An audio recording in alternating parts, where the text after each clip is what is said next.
যাচ্ছে গোপাল, যাচ্ছে গোপাল। বলছি দাঁড়াও, নইলে কিন্তু আমি মহারাজের কাছে যাব। হ্যাঁ, ও ভোলা তুমি? আরে আগে বলবে তো, আমি করছিলে কেন?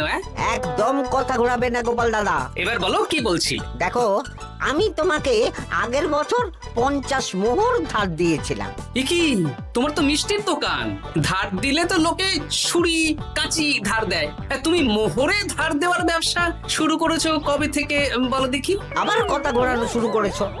আমি এবার কিন্তু সত্যি মহারাজের কাছে যাব। আরে মজা করছি তো। আরে বারবার আমাদের মধ্যে মহারাজকে টেনে আনার কি দরকার বলো তো? সে না হয় টানলাম, তবে তুমি ওই আমার 50 মোহর সুদ সহ কবে ফেরত দেবে বলো তো? আর কিন্তু তোমার হাতে ওই 1 সপ্তাহ সময় আছে। হ্যাঁ, 1 সপ্তাহ মানে কতদিন ভাই? 7 দিন, 7 দিন। 7 দিন? আচ্ছা 7 দিন মানে কত ঘন্টা? 24 গুণ 7, মোট ওই 168 ঘন্টা। ও, অনেক সময় আছে। দেখো গোপাল দাদা, তোমার সাথে কিন্তু আমার ওই কাগজে কলমে লিখিত পড়িত আছে। হ্যাঁ, যদি ওই সময়ের মধ্যে তুমি আমার কাছ থেকে নেওয়া ওই অর্থ আমাকে ফেরত না দিতে পারো, তাহলে কিন্তু তোমার ওই বাড়ি ঘর সব আমার হয়ে যাবে। হ্যাঁ, হ্যাঁ, মনে আছে মনে আছে। এখন রাজসভায় যাই, 168 ঘন্টা পেরিয়ে গেলে চলে এসো, কেমন? বেশ, কথাটা মনে থাকে যেন। হ্যাঁ, তখন আর কিন্তু কোনো চালাকি করতে যাবে না, আমি সোজা মহারাজকে বলে দেব। ঠিক আছে ঠিক আছে।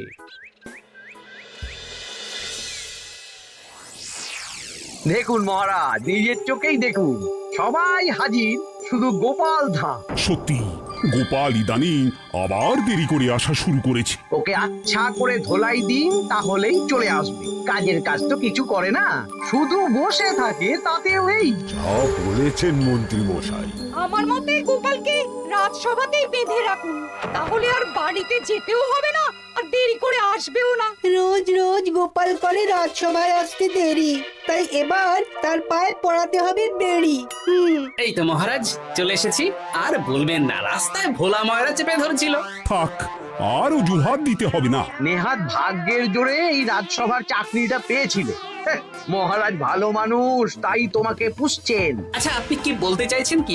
আমি বলতে চাইছি যে মহারাজ যদি তাড়িয়ে দেন, তাহলে তোমার কি কিছু করে খাওয়ার যোগ্যতা আছে গোপাল? আপনার নিজের যোগ্যতা আছে? আছে বলেই মুখ ফুলিয়ে বলছি। হ্যাঁ, মন্ত্রী এটা একটা ভালো প্রসঙ্গ তুলেছে। আমার রাজসভার সকল সভাসদদের বলছি, যদি কোনো কারণে তোমাদের চাকরি চলে যায়, তাহলে তোমরা কি করবে একবার ভেবে দেখেছো? না মহারাজ, ভাবনাটা আমি সঠিক সময় কাজে লাগাই। ওই অকারণে ভেবে মাথা খারাপ করতে চাই না। আহা, রাজসভার চাকরিটা তো তোমাদের পেশা। এই পেশার বাইরে তোমরা কে কি করতে পারবে? দেখুন মহারাজ, আমি তো ভেবেই দেখেছি যে যদি রাজসভার চাকরি না থাকতো, তাহলে আমি ব্যবসা করতাম। আমি মহারাজ যদি বিজ্ঞানী না হতাম, তাহলে শিক্ষা দান করতাম। আমি তো ছবি আঁকতাম, কলম না থাকলে আমি তুলি ধরবো। আমি কামারশালায় কাজ করতাম। আমার তো ছোটবেলায় মূর্তি বানানোর শখ ছিল, আমি মৃৎশিল্পের কাজ করতাম। কি গোপাল, এবার তুমি বলো। সবাই তো কিছু না কিছু বিকল্প ভাবনা চিন্তা করে রেখেছে। দেখুন মহারাজ, অনেক ভেবে দেখলাম আমার কাজ তো ভাড়ামো, তাই আমি লোক হাসিয়েই পয়সা রোজগার করব। আর বিশেষ কোনো গুণ তো আমার মধ্যে খুঁজে পাচ্ছি না মহারাজ। বেশ, আমি একটা ছোট্ট পরীক্ষা নেব। আজকের পর থেকে আগামী 7 দিন, আর এই 7 দিন তোমরা তোমাদের যা মন চায় সেটা করে রোজগার করবে। আমি তো খেতে ভালোবাসি। তাহলে খাবে। গোপাল হয় মুখ খুলে থাকে, নইলে চোখ বন্ধ করে। ও শুধু দুটো কাজই ভালো করতে পারে। আর 7ম দিনের শেষে বিচার হবে কে কত রোজগার করেছে। যার রোজগার সবচেয়ে বেশি হবে তাকে আমি দেব 100 মোহর উপহার। আর মহারাজ, যে সবচেয়ে কম রোজগার করবে, তার বেতন থেকে আগামী 10 মাস 10 মোহর করে কাটা হবে। কি রাজি তো? হ্যাঁ, রাজি রাজি। আমি জানি যে গোপাল ফুটো করিও রোজগার করতে পারবে না, তাই গোপালই হারবে। বেশ, আর যদি অন্য কেউ হারে? তাহলে আমি নিজের বেতন থেকে তাকে আগামী 10 মাস 10 মোহর করে দেব। ব্যাস, এবার তোমরা কাজে লেগে পড়ো।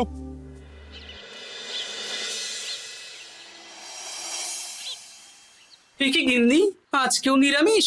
হ্যাঁ, আজকেও নিরামিষ খেতে হয়। হ্যাঁ, রোজই তো কিছু না কিছু একটা লেগে আছে তোমার। আমাদের পুরো শরীরটাই তো আমিষ। হ্যাঁ, তাহলে আমিষ খেতে বাধা কিসের বলো দেখি? বেশি তর্ক করতে হবে না বাপু। তা তোমাকে ডিম বানিয়ে দেবো। হ্যাঁ, না, আমি মানুষই ঠিক আছে গিন্নি। আরে তোমাকে ডিম বানাবো বলেছি নাকি? আমি বললাম তোমার জন্য ডিম বানিয়ে দেবো। জন্যটা তো বলনি তখন। আরে তাড়াতাড়ি দাও, তাড়াতাড়ি দাও। এখন কদিন শুধু খাবো আর ঘুমাবো, 7 দিন ছুটি। ছুটি মানে? সেসব পরে বলবো গিন্নি। যাও গিয়ে ডিম সেদ্ধ বসাও।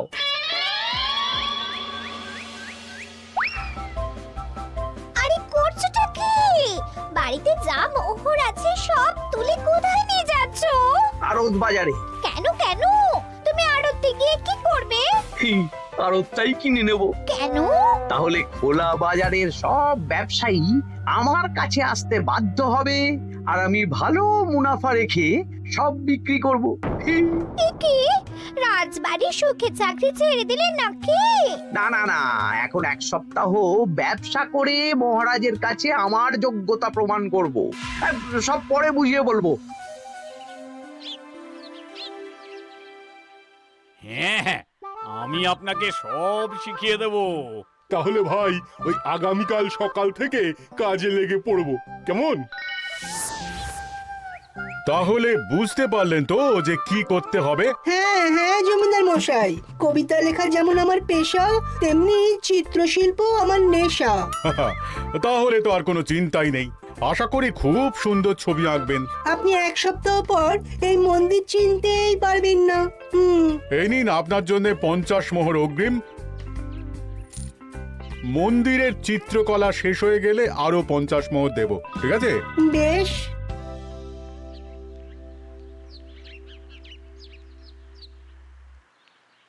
এই হাত চালা, হাত চালা। হাত পা সবই তো চালাচ্ছি মন্ত্রী মশাই। আপনি এত শাকসবজি আনাজ দিয়ে করবেনটা কি? আমি এখন 7 দিন কৃষ্ণনগরের বাজার নিয়ন্ত্রণ করব, তাই সব জিনিসপত্র আড়ত থেকে আমি নিজেই কিনে নিয়েছি।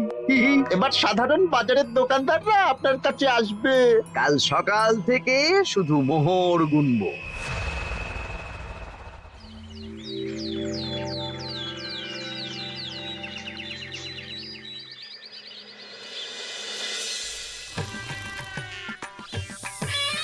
আরে এত বেলা হয়ে গেল, আর কত পড়ে পড়ে তুমি ঘুমোবে? এত লম্বা ছুটি পেয়েছি, এখন তো বিশ্রাম নিতেই হবে গিন্নি। কিন্তু পুকুর ঘাটে গিয়ে তো আমি অন্য কথা শুনলাম। তুমি আবার কি শুনেছো? তোমাদের মহারাজ নাকি বলেছেন আগামী 1 সপ্তাহ তোমরা সকল সভাসদেরা ওই সকল সভাসদেরা নিজের ইচ্ছে মতো কাজ করে রোজগার করব। আমার কাজ তো ভাড়ামো করা, তাই ভাড়ামোর সুযোগ এলে সেটাই করব। কিন্তু যদি সুযোগ না আসে, তাছাড়া যার রোজগার সবচেয়ে কম হবে তার তো বেতন থেকে 100 মোহর কাটা হবে গো। এই খবর পেয়ে গেছো? বাবা, পুকুর ঘাট না পরনিন্দা পরচর্চা কেন্দ্র? হ্যাঁ, ওসব বাজে কথা বাদ দিয়ে কোনো কাজ শুরু করো, কাজ শুরু করো। এরকম গা এলিয়ে শুয়ে থাকলে ভগবান এসে তোমাকে পয়সা দিয়ে যাবে না গো। গোপাল দাদা, ও গোপাল দাদা, বলছি গোপাল দাদা, কি খবর গো? এই তো গতকাল তোমার সাথে কথা হলো, আজ একেবারে বাড়িতেই চলে এসেছো। তোমার যা হালচাল তাতে তো মনে হচ্ছে ওই কদিন পরে বাড়িটা আমারই হবে। আর সেই আশাতেই বসে থাকো। এই ভোলাময়রা এসেছে কেন গো? এসব কি বলছে? মা ঠাকুরুন, আপনার কাছে আর কি লুকাবো? বহুদিন আগে গোপাল দাদা আমার কাছে 50 মোহর ধার নিয়েছিল। সেই ধারের থেকে 5 মোহরা এখনো আমাকে শোধ করেনি। সে কি? হ্যাঁ, শর্ত অনুযায়ী যদি গোপাল দাদা আগামী ওই 6 দিনের মধ্যে ধার না শোধ করতে পারে, তাহলে এই বাড়ি আমার হয়ে যাবে। তুমি আমাকে এত বড় কথা লুকিয়ে রেখেছো? না, আমি বলবো বলবো করে বলা হয়ে ওঠেনি আর কি। এবার আপনি দেখুন গিন্দিমা কি করবেন। ভিটে মাটি ছেড়ে কোথায় গিয়ে উঠবেন দেখুন। কি গো, এতেও তোমার হুঁশ হয় না? ধুর, এই অযথা চিন্তা করো না তো, কিছু না কিছু একটা হয়ে যাবে।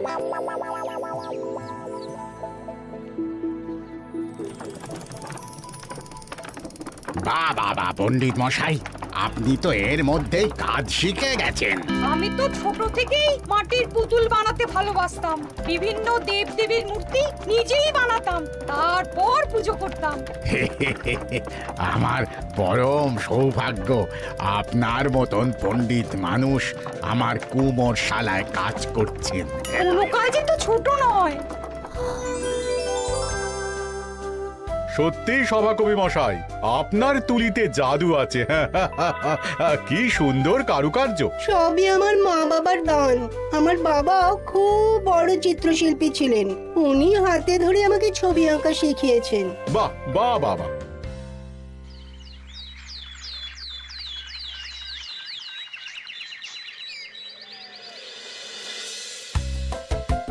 এই যে পুটি, আজকে তো একটা মজার জিনিস শেখাবো। কি জিনিস? নয়ের নামটা তো তোরা পড়েছিস? হ্যাঁ, বল তো। 9 একে 9, 9 দুগুণে 18, 3 9 27, 4 9 36। ঠিক আছে ঠিক আছে, এবার থাম। পুরো মুখস্থ। সে তো বুঝতেই পারছি। এবার মজার জিনিসটা দেখ। 9 কে 9, 9 দুগুণে 18, 18 মানে কি? 1 10 8। হ্যাঁ, এবার 1-এর সাথে 8 যোগ কর, কত হয়? 9 3 9 কত? 27। 2-এর সাথে 7 যোগ করলে কত হয়? 9 36-এর 3-এর সঙ্গে 6 জুড়লে 9। আরে বাস, দারুণ তো। হ্যাঁ হ্যাঁ। সত্যি বিজ্ঞানী মশাই, আপনি কি সুন্দরভাবে পড়া বোঝান। এটা তো আমার নেশা।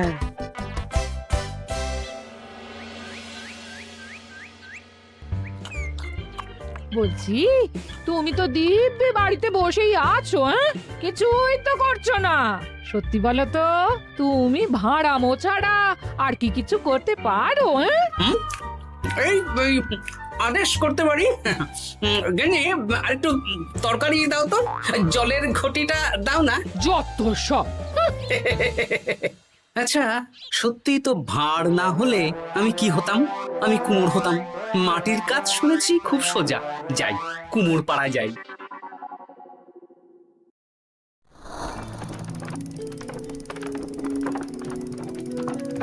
আমার কি সৌভাগ্য, রাজসভার দুজন সভাসদ আমার সঙ্গে কাজ করছে। আচ্ছা, এইভাবে ঘোরাবো?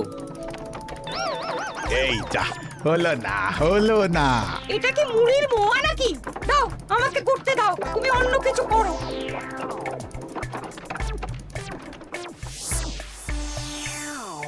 বলো গোপাল দাদা, কি দেবো? মুড়ির মোয়া, তিলের নাড়ু? আমি কিনবো না গো, বানাবো। হ্যাঁ, কি বানাবে? ওই মুড়ির মোয়া। কদিনের জন্য আমার একটা কাজ দরকার, বুঝলে? তা বেশ, তাহলে এসো, এই পিছনেই আমার কারখানা, গুড় মুড়ি সব রাখা আছে, বানাও। এই দেখো, এই যে গুড়ের হাঁড়ি আর ওই যে মুড়ির বস্তা, এবারে বানাও। বেশ, আমি তবে সামনে দোকানটা সামলাই।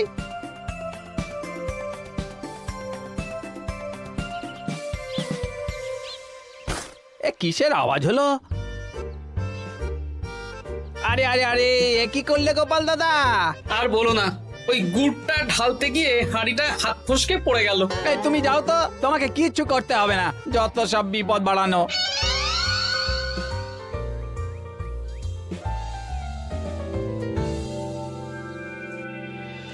তোমার দ্বারা কিছুই হবে না। হ্যাঁ, সত্যি তো, আমার দ্বারা যে কিছুই হবে না গিন্নি। তাহলে তুমি করবেটা কি? এমন করে বলো না গিন্নি, সবারই খারাপ সময় যায়। আর খারাপ ভালো, যে সামান্য মুড়ির মোয়া বানাতে পারে না তার মুখে এসব মানায় না, মানায় না। এদিকে বাজারে সবজির দাম হু হু করে বেড়ে গেছে। তাই নাকি? বলি, তুমি জানবে কি করে কদিন তো শুয়ে বসে আছো, আমি তো বাজার দোকান করি। মন্ত্রী মশাই এখন আড়ত সামলাচ্ছেন আর সাধারণ বিক্রেতাদের চড়া দামে বিক্রি করছেন। হ্যাঁ, ও বেটা জীবনে শোধরাবে না। উনি তো তাও ছলে বলে রোজগার করছেন গো।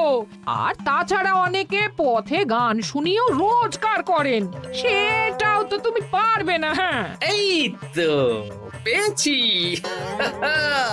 6 দিনের মাথায় তো রাজসভায় একটা বৈঠক হবে, সেদিনই আসল মজা জমবে। কিসের মজা গো? হ্যাঁ, সেটা সেদিনই বুঝতে পারবে।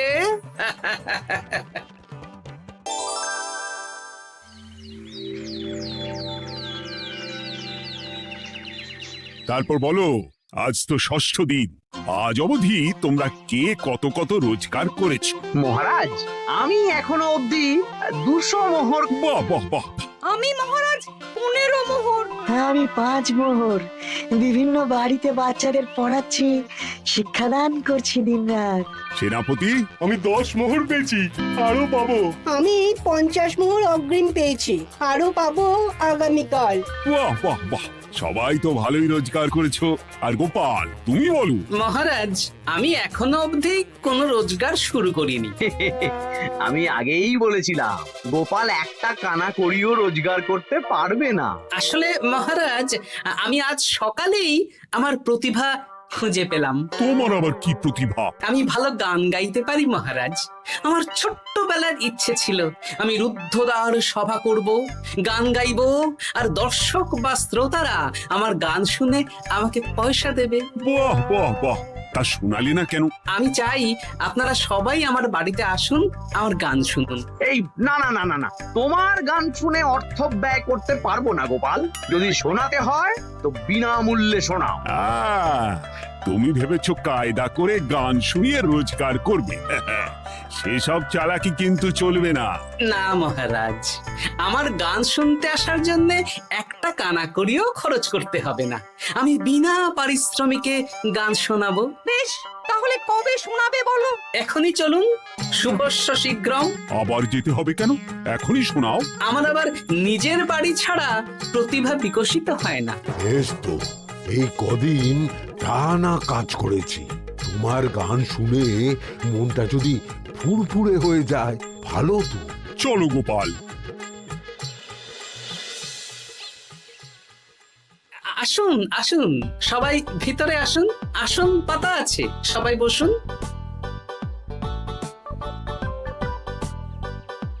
নাও, এবার গান শুরু করো। দাঁড়ান মহারাজ, আমার গান আমি বাইরের লোককে শোনাতে চাই না। কু কু বাবা, আবার কোকিলের মতন আওয়াজ করছে। কু।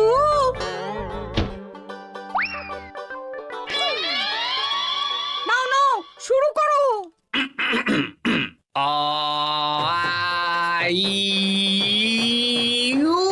ওরে বাবা রে বাবা! আরে এত চিৎকার করছো কেন? থামো থামো থামো! এটা ভালো লাগছে না? অন্য গান শোনাচ্ছি তাহলে। আকাশে মেঘে বাতাসে বায়ু, জ্যোতিষী বলেছে আমার 100 বছর আয়ু। আরে থামো থামো! আরে কান ঝালাপালা হয়ে গেল। না, থামতে আমি পারবো না, গান শুনতেই হবে। ওরে ওরে বাবা রে বাবা, এই কানে তালা লেগে গেল, আমি পালাই। পালাতে পারবেন না, বাইরেও তালা দেওয়া আছে। বাইরে তালা খুলতে বলো। বাইরে বেরোতে হলে প্রত্যেককে 100 মোহর দিতে হবে। আমরা তো আগেই বলে দিয়েছি, তোমার গান শোনার জন্য কোনো পয়সা দিতে পারবো না। এটা তো গান শোনার জন্য নয়, বাইরে যাওয়ার জন্য। আমার গান শুনতে আসার জন্য কোনো অর্থ লাগে না। গান শুনে বাইরে বেরোতে গেলে অর্থ লাগবে, জনপ্রতি 100 মোহর মাত্র। কি জ্বালাতন! হয় দিন, নইলে আবার শুরু করছি। থামো থামো! আপনারা কি সবাই দেবেন, না এখানেই থাকবেন? এই আমার কাছে এখন 50 মতন মোহর আছে। আমার কাছে 5 মোহর আছে। সে আমি লোক পাঠাচ্ছি আপনাদের সবার বাড়িতে, পুরো অর্থ পাবো, তারপর সবাইকে ছাড়বো। আচ্ছা, এটা কি ঠিক করলে গোপাল? দেখুন মহারাজ, আমি কথা নিয়ে খেলি। সব সভাসদেরা 6 দিন খেটে যা না রোজগার করেছে, আমি শুধু বুদ্ধির জোরে আর ভাড়ামো করে ঘন্টা খানিকের মধ্যে তার থেকে বেশি রোজগার করে নিলাম। যদিও এখনো একদিন সময় আছে। সত্যি গোপাল, তোমার বুদ্ধির জবাব নেই। মন্ত্রী মশাই, যে সবচেয়ে কম রোজগার করবে আপনাকে কিন্তু তাকে আগামী 10 মাস 10 মোহর করে দিতে হবে। হ্যাঁ নয় হ্যাঁ, এরকমই তো তুমি মুখ বড় করে বলেছিলে। গিন্নি কই গো, ভোলাকে ডেকে আনো, ওর ধার আজকেই শোধ করে দেব। হ্যাঁ যাচ্ছি। হ্যাঁ, আমরাও যাচ্ছি। গোপাল, কালকে রাজসভায় এসে তোমার পুরস্কারের অর্থটাও নিয়ে যেও।